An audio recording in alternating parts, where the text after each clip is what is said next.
علامہ اقبال، میں عرض کر چکا ہوں کہ ان کی ابتدائی تعلیم میں اور خاندانی پس منظر کے اندر مذہبی اثرات بڑے گہرے تھے۔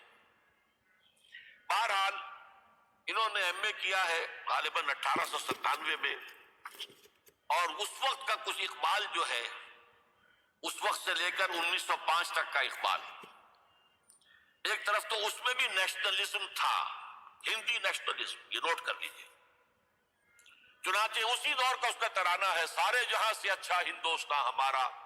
آج بھی جو ہندوستان کا ریڈیو ہے اور ہندوستان میں حکومت کے زیر اہتمام اس ترانے کی جو ہے وہ بڑی سرپرستی ہوتی ہے، بہت اس کو جو ہے نشر کیا جاتا ہے، سارے جہاں سے اچھا ہندوستان ہمارا، ہم بلبلیں ہیں اس کی وہ گلستاں ہمارا۔ بلکہ اس زمانے میں ایک ایسا شعر بھی انہوں نے کہا ہے جس کی کہ پھر شدید ترین نفی بعد میں ان کے اشعار سے ہوئی ہے۔ انہوں نے ایک نیا شوالہ کے نام سے جو نظم لکھی کہ سچ کہہ دوں اے برہمن گر تو برا نہ مانے، تیرے صنم قدوں کے بت ہو گئے پرانے۔ اسی میں ایک شعر ہے کہ پتھر کی مورتوں میں سمجھا ہے تو خدا ہے، خاک وطن کا مجھ کو ہر ذرہ دیوتا ہے، خاک وطن کا مجھ کو ہر ذرہ دیوتا ہے۔ اس درجے گہرا انڈین نیشنلزم اقبال کے اندر بھی موجود تھا۔ لیکن جب اقبال انگلستان گئے ہیں، یہ 28 برس کی عمر میں انگلستان گئے ہیں سن 1905 میں، اور 3 سال وہاں رہے انگلستان اور جرمنی، اور بیرسٹری بھی کی، اور چونکہ فلسفی تھے پی ایچ ڈی بھی کر کے آئے۔ اس عرصے میں معلوم ہوتا ہے کہ اقبال کی قلب ماہیت ہو گئی۔ یہ میرا ایک تجربہ ہے، بڑا پرانا ہے، میرا مشاہدہ تھا۔ 1970 میں پہلی مرتبہ میں انگلستان گیا تھا، میرے چھوٹے بھائی وہاں زیر تعلیم تھے، انہوں نے بلایا تھا۔ وہاں میں نے دیکھا کہ یونیورسٹیوں میں پڑھنے والے ایک ایک P H D, 2 P H D کرتے ہوئے لوگ بیٹھے ہیں، جمعے کے روز قرآن پڑھتے ہیں، درس قرآن ہوتا ہے، اور وہ ایک دوسرے سے قرآن پڑھ کے سنتے بھی ہیں تاکہ جو تجوید کی غلطیاں ہوں ان کی تصحیح ہو سکے۔ اور میں نے سوچا کہ پاکستان میں اس سطح کے لوگ جو ہیں کبھی اس قسم کی مصروفیت میں مبتلا مجھے تو نظر نہیں آئے۔ تو اس کا مجھے ایک اثر میں تجزیہ میرا یہ تھا کہ جن لوگوں کی بنیادی تربیت میں اور خاندانی اثرات میں مذہب کا ایلیمنٹ موجود ہوتا ہے، چاہے وہ ہندوستان میں رہتے ہوئے وہ زیادہ ظاہر نہ ہو، نمایاں نہ ہو، اس کے آثار سامنے نہ آئے، لیکن جب وہ ایک مخالف ماحول میں پہنچتے ہیں، اس مخالف ماحول میں ان کے اندر کا وہ چنگاری ان کی جو ہے وہ شعلہ بن کر بھڑکتی ہے۔ چنانچہ یہ معاملہ میں نے پھر بعد میں امریکہ میں بھی دیکھا، ہر جگہ دیکھا ہے کہ وہاں 2 نتیجے ہوتے ہیں، یا تو یہ کہ ایک آدمی ڈاؤن دی ڈرین گیا تو وہاں کی تہذیب میں رگا گیا شراب اور یہ اور وہ اور رقص اور سب یہ ساری چیزیں آ گئی، اور یا پھر جو بچ گیا جس کے اندر دین کا کوئی حمیت کا شائبہ تھا وہ پھر بھڑکتا ہے، پھر وہ ایکٹیوسٹ ہوتے ہیں، وہ کام کرتے ہیں۔ لہذا یہ معاملہ جو ہے علامہ اقبال کے ساتھ پیش آیا، اور خود انہوں نے کہا بھی ہے مسلمان کو مسلمان کر دیا طوفان مغرب نے۔ وہاں سے جب یہ واپس آئے ہیں تو اب نوٹ کیجئے 1908 سے 1930 تک یہ جو 22 برس ہیں، علامہ اقبال نے کیا کیا نوٹ کیجئے، وہ آپ جانتے بھی ہیں، میں صرف گنوا رہا ہوں۔ اسلام کے نظام فکر اور فلسفہ اور حکمت کو بیان کیا، اپنی شاعری کے ذریعے سے بھی، اپنی نثر کے ذریعے سے۔ قرآن کی ایک نہایت جدید اور بہت عمدہ تفسیر، اگرچہ تفسیر کے نام سے آپ کو کہیں تفسیر اقبال نہیں ملے گی، لیکن کلام اقبال خود تفسیر ہے۔ وہ دعویٰ کرتا ہے کہ میرے پیغام میں سوائے قرآن کے کچھ نہیں ہے۔ گر دلم آئینہ بے جوہر است، ورب حرفم غیر قرآن مزمرست، پردہ ناموس فکرم چاک کن، ای خیام آراز خارم پاک کن۔ یہ مناجات بحضور سرور کائنات صلی اللہ علیہ وسلم، وہ کہتے ہیں کہ اے اللہ کے نبی، اللہ کے رسول، اگر میرے پیغام میں کہیں قرآن کے سوا کوئی شے شامل ہو گئی ہے میری شاعری میں تو آپ میرے فکر کا پردہ چاک کر دیجیے۔ روز محشر خار و رسوا کن مرا، اور قیامت کے دن مجھے ذلیل و خوار کیجیے گا، اور بے نصیب از بوسہ پاک کن مرا، اور مجھے اپنی قدم بوسی سے محروم کر دیجیے گا۔ یہ بات کہہ رہا، اس کا دعویٰ ہے، اس نے جو کچھ کہا قرآن سے کہا۔ اس کی شاعری جو ہے میرے نزدیک، اور میں نے تو اپنی جو سورسز گنوائی ہیں کہ میں نے جو قرآن مجید کا فکر یا سوچ جو بھی آپ اسے کہیں، جو تھوڑا بہت مجھے میسر ہوا ہے، ان میں نے 8 اشخاص کو نمایاں طور پر بیان کیا ہے۔ 4 یہ ہیں دو کے جوڑے، 2 ابوین ہیں، ابو الکلام ابو العلا مودودی، ابو الکلام آزاد۔ 2 دکترین ہیں، ڈاکٹر اقبال، ڈاکٹر رفیع الدین۔ 2 شیخین ہیں، شیخ الہند مولانا محمود حسن، جن کا ترجمہ ہے قرآن مجید کا، اور اس پر حواشی ہے شیخ الاسلام شبیر احمد عثمانی۔ 2 ہی ہیں مولانا فراہی اور مولانا اصلاحی، جنہوں نے قرآن مجید کے مضامین کے اندر جو اندرونی نظم ہے اسے واضح کیا۔ علامہ اقبال میری ایک بہت بڑی سورس، بلکہ سب سے زیادہ گہرا اثر مجھ پر جو ہے بچپن سے جو ہوا ہے وہ تو علامہ اقبال کا ہے۔ 5ویں جماعت کا طالب علم تھا جب ان کا یہ شعر میرے ذہن میں کہیں چپک کر رہ گیا ہے، جواب شکوہ کا: وہ زمانے میں معزز سے مسلمان ہو کر اور تم خار ہوئے تارک قرآن ہو کر۔ پھر علامہ اقبال نے مغربی فکر پر شدید تنقید کی، بہت بڑا ناقد، اور خاص طور پر مغربی تہذیب جو ہے اس کی نفی کی۔ یہ سارا کام کیا، اور اس سب سے بڑھ کر وہ تجدید ملت اسلامی کا علمبردار بن کر سامنے آیا۔ اس نے خوشخبری دی کہ دنیا میں اسلام کے غلبے کا دور آنے والا ہے۔ ملت اسلامیہ جو اس وقت دبی ہوئی ہے، پسی ہوئی ہے، پوری دنیا میں پامال ہے۔ آپ کو معلوم ہے کہ پہلی جنگ عظیم کے بعد کیا صورت ہو گئی تھی؟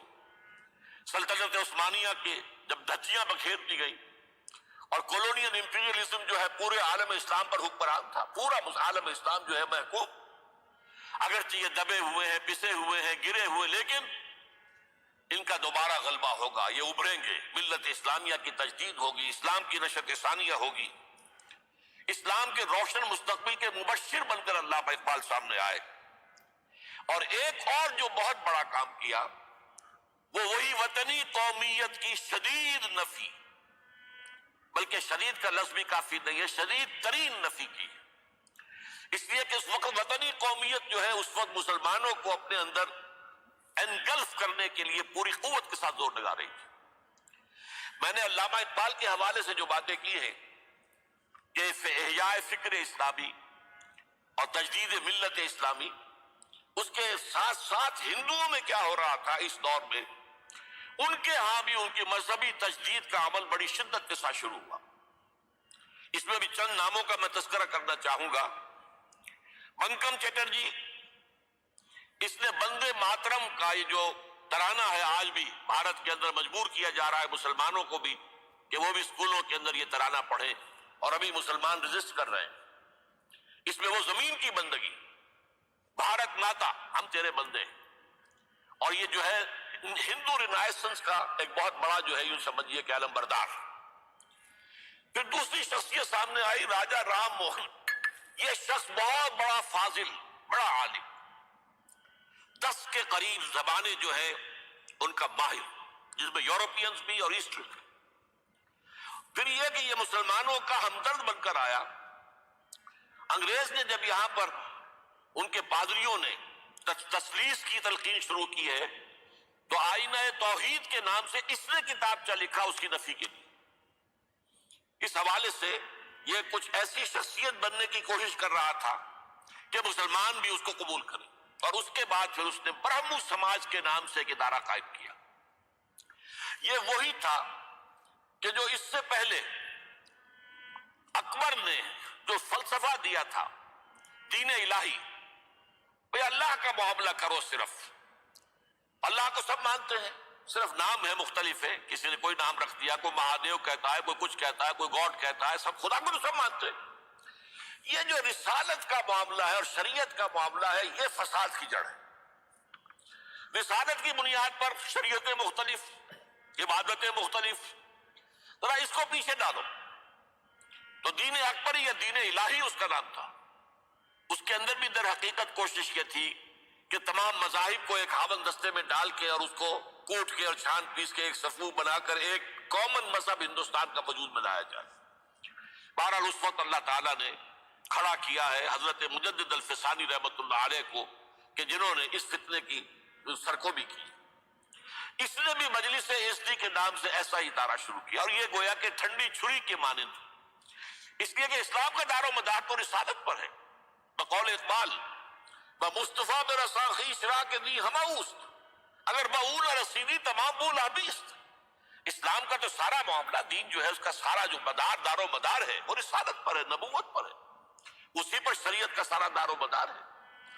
رسالت سے کاٹ دیجئے، حدیث سے کاٹ دیجئے، سنت سے کاٹ دیجئے تو پھر قرآن کو پھر موم کی ناک بنا کر جو چاہیں آپ تعبیر کر دیں، جو چاہیں تشریح کر لیں، جدھر چاہیں اسے موم کی ناک کی طرح موڑ کر لے جائیں. بہرحال اس معاملے میں بھی پھر ایک تیسری تحریک جو شروع ہوئی وہ بہت ملیٹنٹ تھی، آریہ سماج. دیانند سرسوتی نے یہ ملیٹنٹ تھی اور بڑی اس کی جو ہے پذیرائی ہوئی ہندو معاشرے میں. انہوں نے کھل کر یہ کہا کہ ہندوستان صرف ہندوؤں کا ملک ہے، یہاں مسلمانوں کے لیے کوئی جگہ نہیں، لہذا یا ہندو ہو جائیں مسلمان اور یا پھر یہاں سے ہجرت کر جائیں. کھل کر آریہ سماج، اسی کے تحت پھر مہاسبھا بنی، اسی کے تحت RSS انتہائی ملیٹنٹ آرگنائزیشن جو ہے ہندوؤں کی، یہ سب جو ہے دیانند سرسوتی کا. یہ اسی طریقے سے پھر شدھی کی تحریک شروع ہو چکی تھی، ریکلیم کرو مسلمانوں کو. یہ ہم ہی میں سے تھے، ان کے آباء و اجداد کہیں جو ہے مسلمان ہو گئے، انہیں واپس لو. چنانچہ راجستھان کے علاقے میں جہاں بڑی جہالت تھی، مسلمانوں میں علم نہیں تھا، بس کہیں بزرگوں کے کسی زیر اثر فیض سے کسی صوفی کے وہ اسلام تو لے آئے لیکن تربیت کا کوئی انتظام ہوا ہی نہیں، مسلمان حکومتوں نے کیا ہی نہیں، کچھ بھی نہیں کیا. تو نتیجہ یہ نکلا کہ بڑے پیمانے پر شدھی کی تحریک ہو رہی تھی. میوات کے علاقے میں بڑی تیزی کے ساتھ مسلمان جو میو تھے وہ ہندو ہو رہے تھے. اسی پر تحریک اٹھائی ہے مولانا الیاس رحمت اللہ علیہ نے. ان کا مقابلہ کرنے کے لیے اس تحریک کا، اس سنی کی تحریک کا مقابلہ کرنے کے لیے یہ تبلیغی جماعت کا نظام بنایا تھا کہ بس 6 باتیں لو اور جاؤ، دیہات میں جاؤ، چنے لے کر گڑ لے کر جاؤ، کسی کا کھانا نہ کھاؤ، اپنا کھانا کھاؤ، کوئی تنخواہ نہیں اور دین کی تبلیغ کرو. یہ نظام ان کا در حقیقت اسی سنی کی تحریک کے جواب میں شروع ہوا. پھر سنگٹن کی تحریک شروع ہوئی کہ ہندوؤں کو سب کو جمع کر لیا جائے. اب اس اعتبار سے ذرا نوٹ کیجئے، علامہ اقبال نے جو نفی پھر وطنیت کی ہے، اتفاق سے یہاں یہ اشعار لکھے ہوئے ہیں. اس دور میں میں اور ہے، جام اور ہے، جم اور، ساقی نے بنا کی روش سے لطف و ستم اور، تہذیب کے آزر نے ترشوائے صنم اور، مسلم نے بھی تعمیر کیا اپنا حرم اور، ان تازہ خداؤں میں بڑا سب سے وطن ہے، جو پیرہن اس کا ہے وہ مذہب کا کفن. اب ذرا قلب ماہیت کا اندازہ کیجئے. وہی شخص جو کہہ رہا تھا کہ خاک وطن کا مجھ کو ہر ذرہ دیوتا ہے، وہ آج اس وطن کو ایک سب سے بڑا بت قرار دے کر اور اس کا قلع کما کرنے کے لیے کس قدر زوردار الفاظ جو ہے. اور یہی دوسری طرف یہ بت کہ تراشیدہ تہذیب نوی ہے. یہ جو نیشنل سٹیٹ کا تصور ہے یہ 18ویں صدی سے یورپ میں شروع ہوا. نیشنل سٹیٹ، ایک ملک میں رہنے والے سب شہری ہیں، برابر ہیں، اور ان کے اندر مذہب کا اختلاف ہو یہ اس کا کوئی حیثیت نہیں. مذہب تو پرائیویٹ معاملہ ہے، ہاں جو سرکاری سطح پر ہوگا معاملہ، اجتماعی معاملات جو ہے وہ کسی مذہب سے طے نہیں ہوں گے. یہ نیشنل سٹیٹ کا تصور. یہ بت کہ تراشیدہ تہذیب نوی ہے، غارت گرے کاشانہ دین نبوی ہے، بازو تیرا توحید کی قوت سے قوی ہے، اسلام تیرا دیس ہے تو مصطفی ہے، نہ زارہ دیری نہ زمانے کو دکھا دے، اے مصطفی خاک میں اس بت کو ملا. اس سے بھی زیادہ مجھے ملا ہے ایک ان کے تختہ جو ہے، منزل راہ رواں دور بھی دشوار بھی ہے، کوئی اس قافلے میں قافلہ سالار بھی ہے، بڑھ کے خیبر سے ہے یہ مارکہ دین و وطن. خیبر، غزوہ خیبر سے کہیں بڑھ کر یہ دین و وطن کا مارکہ کہ ہمارے نزدیک ہماری قومیت کی بنیاد ہمارا دین. آج دنیا یہ کہتی ہے کہ قومیت کی بنیاد وطن ہے. یہ جو مارکہ دین و وطن ہے، بڑھ کے خیبر سے ہے یہ مارکہ دین و وطن. اس زمانے میں کوئی حیدر کرار بھی ہے، تو واقعہ یہ ہے کہ علامہ اقبال نے اس سلسلے میں وہ رول بھی پلے کیا کہ جو حضرت مجدد الفسانی رحمۃ اللہ علیہ نے دین اکبری کا قلع قبا کرنے میں ادا کیا تھا، اور اس میں کوئی شک نہیں ہے۔ اس اعتبار سے میں کہا کرتا ہوں کہ حضرت مجدد الفسانی کے بروز کی حیثیت رکھتے ہیں علامہ اقبال، اور ان کو جو گہری نسبت تھی، حاضر ہوا میں شیخ مجدد کی لحد پر، وہ خاک کے ہے زیر فلک مطلع انوار، گردن نہ جھکی جس کی جہانگیر کے آگے، جس کے نفس گرم سے گرمی احرار، وہ ہند میں سرمایہ ملت کا نگہباں، وہ ہند میں سرمایہ ملت کا نگہباں۔ ملت کا سرمایہ تو سارا کا سارا جو ہے ایمان پر رسالت سے۔ آپ حضرت مجدد الفسانی کے خطوط پڑھیے، سب سے زیادہ زور اطاعت رسول، اطاعت رسول، اطاعت رسول، اطاعت رسول، جس کی جڑ کاٹنے کی کوشش کی تھی دین الہی کے ذریعے سے اکبر نے، اس کو دوبارہ مستحکم کیا ہے وہ مجدد الفسانی رحمۃ اللہ علیہ نے۔ اب آئیے 1930 کا ماہ دسمبر، اس میں ایک بات ہم دیکھ چکے، محمد علی جناح ہندوستان کی سیاست سے مایوس ہو کر ملک چھوڑ کر انگلستان میں جا کر آباد ہو چکے، اور اس ضمن میں ایک واقعہ میں آپ کو سنا دوں۔ ایس ایم اکرام صاحب کا نام بہت سے حضرات کے علم میں ہوگا، ان کی 3 کتابیں جو ہے بڑی مارکت الارا، آب کوثر، موج کوثر، روض کوثر۔ ادارہ ثقافت اسلامیہ کے ڈائریکٹر رہے بہت عرصے تک، بہت پڑھے لکھے آدمی تھے، وہ آکسفورڈ میں پڑھتے تھے اس زمانے میں۔ وہ لندن گئے، انہوں نے محمد علی جناح صاحب سے ملاقات کی اور کہا کہ آپ کیوں چھوڑ کر آ گئے ہندوستان؟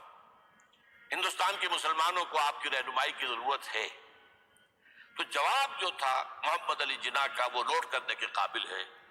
ہندوز آر انکوریجیبل، یہ ہے جو نتیجہ نکالا تھا محمد علی جناح نے۔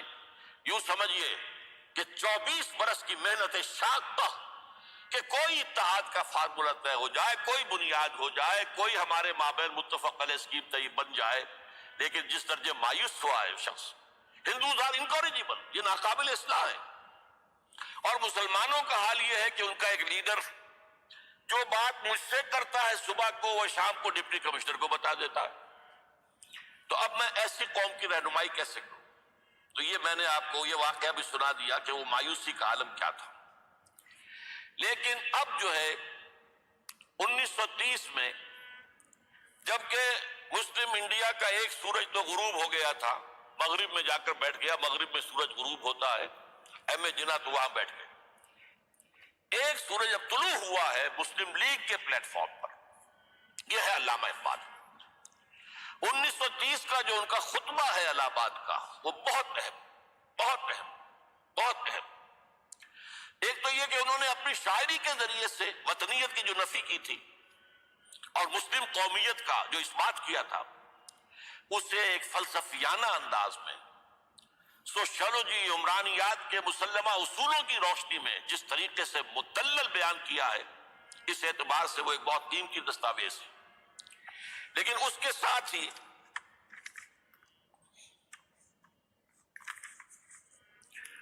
انہوں نے ایک تجویز پیش کی، اور یوں بھی کہیے کہ ایک پیشن گوئی کی۔ وہ پیشن گوئی یہ تھی کہ ہندوستان کے شمال مغرب میں ایک مسلمان ریاست قائم ہوگی، اور پھر یہ بھی کہا میں مطالبہ کرتا ہوں کہ وہ قائم ہو۔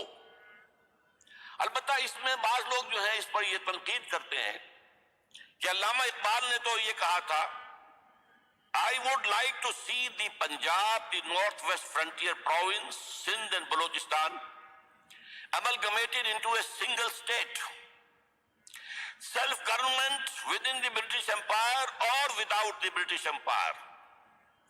The formation of a consolidated Northwest Indian Muslim state appears to me to be the final destiny of the Muslims, at least of Northwest India.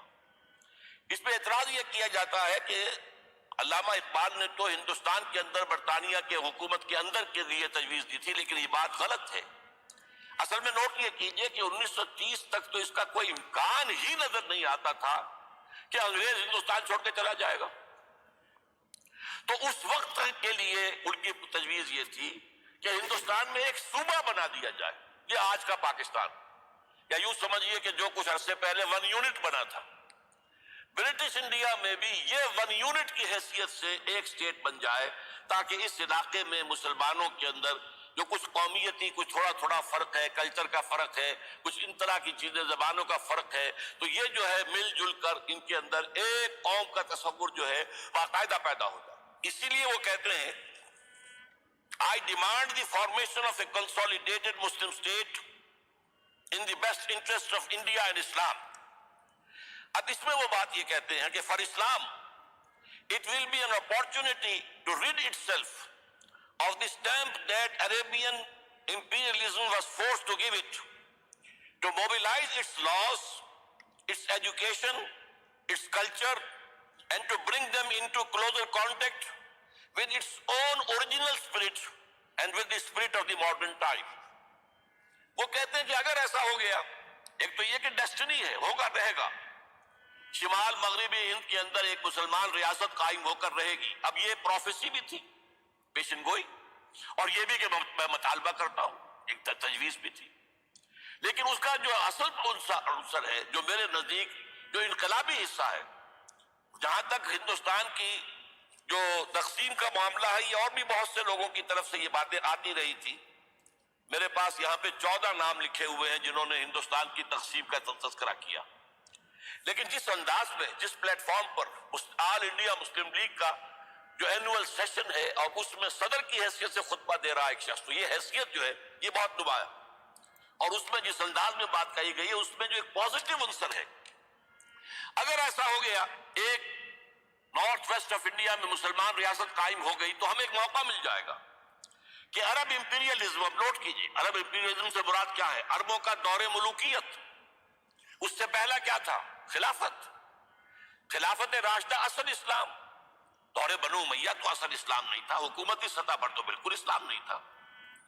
وہی دور ہے جس میں کہ سانحہ کربلا ہوا ہے، واقعہ حرہ ہوا ہے، ظلم کی انتہا ہوئی ہے، سینکڑوں تابعین کو حجاج ابن یوسف نے شہید کیا ہے۔ اس کو حدیث کے اندر بھی کہا گیا ہے ملکن عاقن، کاٹ کھانے والی ملوکیت۔ اس کے بعد جو ہے دور آیا ہے بنو عباس کا، وہ محل بنے ہیں شاندار، جو ہے جو بھی بادشاہوں کے ہاں ہوتا تھا وہ سارا کا سارا معاملہ آیا ہے۔ تو اب دنیا اسلام کو ان کے آئینے میں دیکھتی ہے، وہ سمجھتی ہے یہ اسلام ہے، لہذا اس میں تو کوئی شے ایسی نہیں ہے جو اٹریکٹ کر سکے، جو کسی قوم کو اسلام کی طرف جو ہے وہ کھینچ سکے۔ تو یہ جو امپریشن ہے، جو کہ اس دور ملوک کی عرب امپیریلزم کا لفظ استعمال کیا ہے، اسلام کے چہرے پر جو بدنما داغ اور دھبے آ گئے ہیں، انہیں ہٹا کر وہ جو اس کی اوریجنل پیورٹی ہے، اور ظاہر بات ہے کہ دور ملوکیت سے پہلے خلافت راشدہ، تو گویا کہ اس میں اگرچہ نام خلافت راشدہ کا نہیں لیا گیا ہے، لیکن یہ ہے کہ بات مراد وہی ہے، لیکن اور اس میں بھی جو بڑی حکیمانہ بات ہے کہ ہم اس کو bring them into closer contact with its old original spirit، جو اصل اسلام کی اصل روح ہے، and with the spirit of the modern times، اس زمانے کے جو تقاضے ہیں ان کے مطابق اجتہاد کے دروازے کو کھول کر، اور ہم ایک ایسا نظام جو ہے وہ یہاں پر قائم کریں۔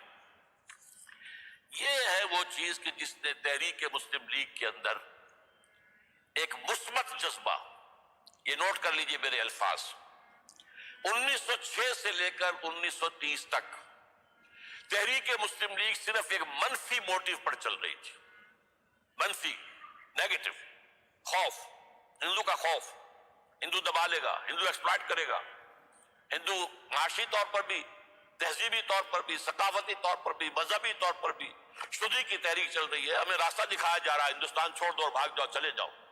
یہ سارا خوف کا عنصر تھا، اور اس میں تحفظات تلاش کرنے، کوئی ایسی یقین دہانیاں کہ وہ مسلمانوں کے حالات بہتر ہو جائیں، اس کے علاوہ کوئی اور موٹیو نہیں تھا، یہ منفی موٹیو تھا۔ اور اس کی وجہ ساتھ ہی یہ ہے کہ مسلم لیگ اس وقت تک کوئی عوامی جماعت تھی ہی نہیں، بلکہ کچھ خواص، اونچے لوگ، نوابوں اور نوابزادوں اور ان ایسے لوگوں کی جو ہے یہ ایک جماعت تھی۔ لیکن 37 میں جو یہ انجیکشن لگا ہے یہ پازیٹیو ہے۔ اس کی مثال میں دیا کرتا ہوں کہ کوئی مریض پڑا ہوا اپنے بیڈ پر اور گلوکوز کی بوتل لگی ہوئی ہے اور ایک ٹیوب چل رہی ہے، تو اس کے اندر ہی کوئی اب انجیکشن لگانا ہے تو اس ٹیوب میں لگا دیتے ہیں، ایسا نہ ہو کہ کوئی اور پرک دینی پڑے مریض کو اور اسے تکلیف ہو۔ تو گویا کہ مسلم لیگ کا جو بھی وہ ایک نظام تھا اس میں ایک انجیکشن لگایا ہے علامہ اقبال نے 1930 کے خطبے میں. اگلی بات، اس کے بعد یہی انجیکشن علامہ اقبال نے لندن میں مسٹر محمد علی جناح کے ذہن و فکر میں لگایا ہے. اس کا واقعہ کیا ہے؟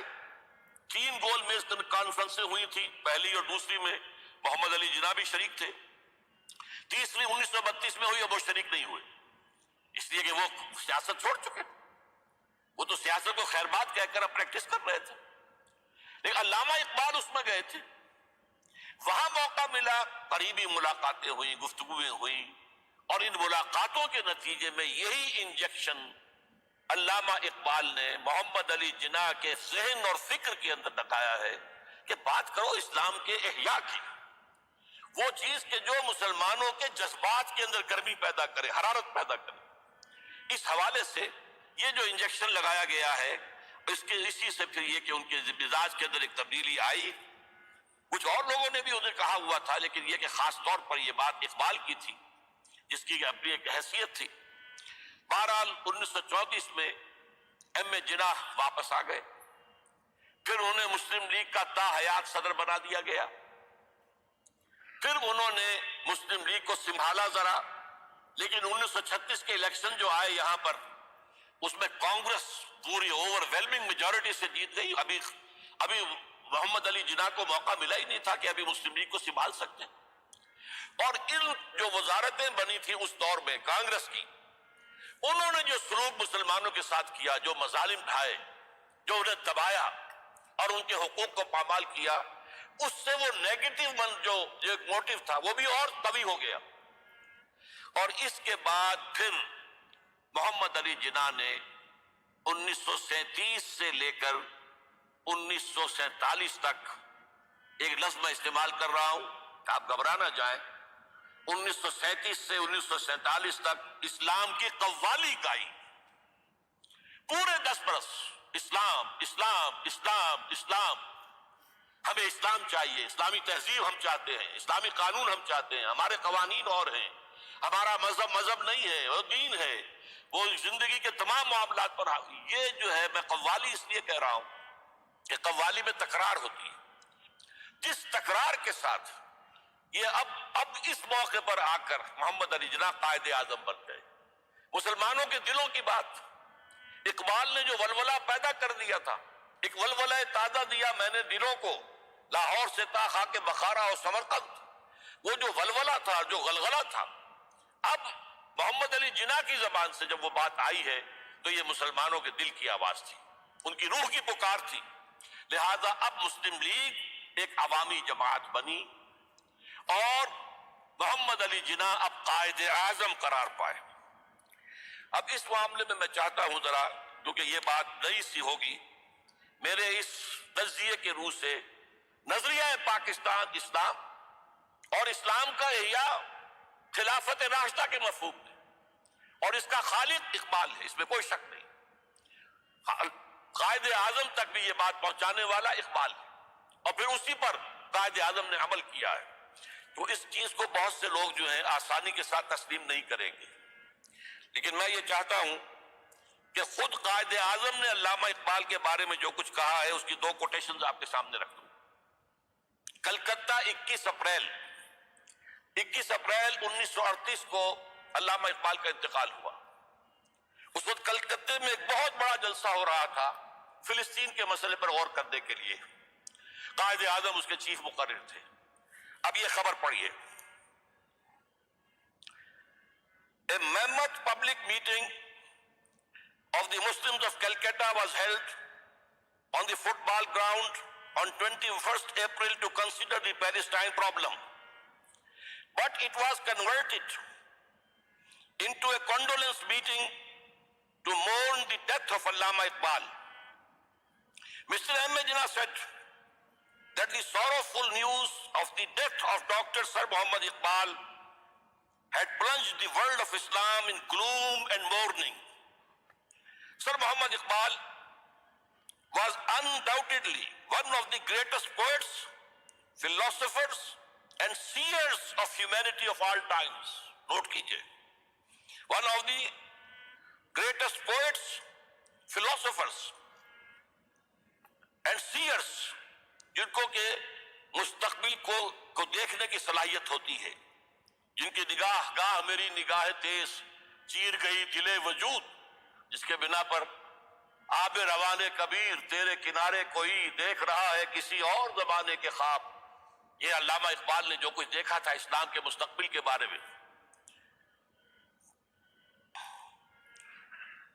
He took a prominent part in the politics of country and in the intellectual and cultural reconstruction of the Islamic world. His contribution to the literature and thought of the world will live forever. اب آخری جملہ سنیے غور سے. To me, he was a personal friend, number one, philosopher, number two, and guide, number three, and as such the main source of my inspiration and spiritual support. کوئی شک اس کے بعد رہ جاتا؟ اور یہ الفاظ کون کہہ رہا ہے؟ یہ محمد علی جناح ہے. لفاظ آدمی نہیں ہے وہ کوئی شعلہ بیان خطیب جو الفاظ جو ہیں اس کے انبار لگا دے, نہیں. جو ایک ایک لفظ, وکیل, بہت بڑا وکیل, ایک ایک لفظ جو ہے تول کر بولنے والا, انہیں کیا قرار دیا؟ خود تسلیم کیا. دوسرا میں اور دے رہا ہوں, یہ سن 40 میں اقبال ڈے منایا گیا تھا. اب اس میں کیا کہتے ہیں Quaid Azam, if I live to see the ideal of a Muslim state being achieved in India and I were then offered to make a choice between the works of Iqbal and the rulership of the Muslim state, I would prefer the former. اگر ہم کامیاب ہو جاتے ہیں کہ اسلامی ریاست قائم کرنے میں, مسلمان ریاست قائم کرنے میں, اور اس کے بعد میرے سامنے چوائس رکھا جاتا ہے کہ یا تو علامہ اقبال کا کلام لے لو اور یا حکومت کے سربراہ بن جاؤ, تو میں علامہ اقبال کے کلام کو ترجیح دوں گا. اور سنیے, continuing, Mr. Jinnah said that in April 1936 he thought of transforming the Muslim League, which was then only an academic institution, into a parliament of the Muslims of India. From that time to the end of his life, he continued. Iqbal stood like a rock by him. Iqbal, Mr. Jinnah said, was not only a great poet who had permanent place in the history of the world's best literature. He was a dynamic personality who during his lifetime made the greatest contribution towards rousing and developing of Muslim national consciousness. اب اس کے بعد جو ہے نظریہ پاکستان کیا تھا اور اس کا خالق کون تھا, اس کو اچھی طرح سمجھ لیں.